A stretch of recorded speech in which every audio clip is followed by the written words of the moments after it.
Lenses obviously have their uses and lenses have their limitations. You don't use a hammer to cut wood. Just doesn't work. Same goes for when you want to do the Dolly or the Vertigo zoom effect. You need to use a zoom lens. It just doesn't work with a prime lens. Or does it?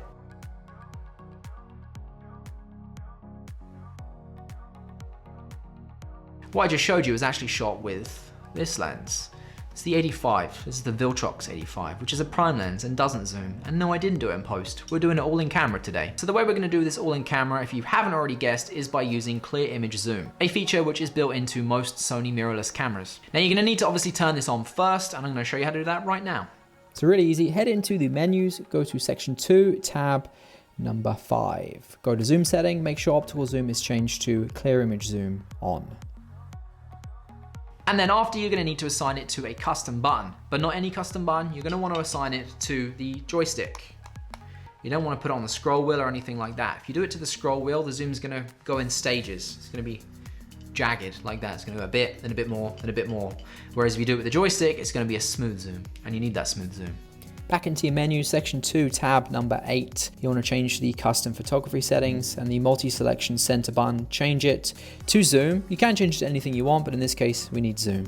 Now, a couple of notes here. If you're shooting in 4K, you're only gonna get 1.5 times zoom, whereas if you shoot in 1080p, you're gonna get 2 times zoom.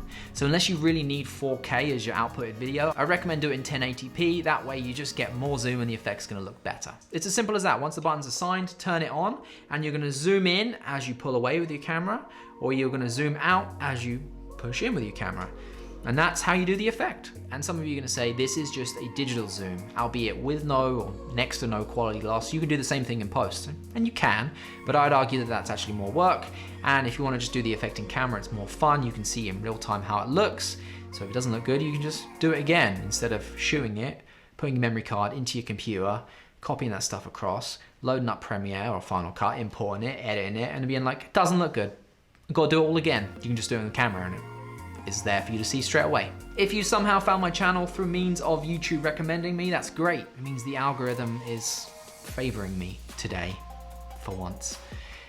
Consider subscribing if you don't mind, and appreciate you watching. And I'll see you guys in the next video.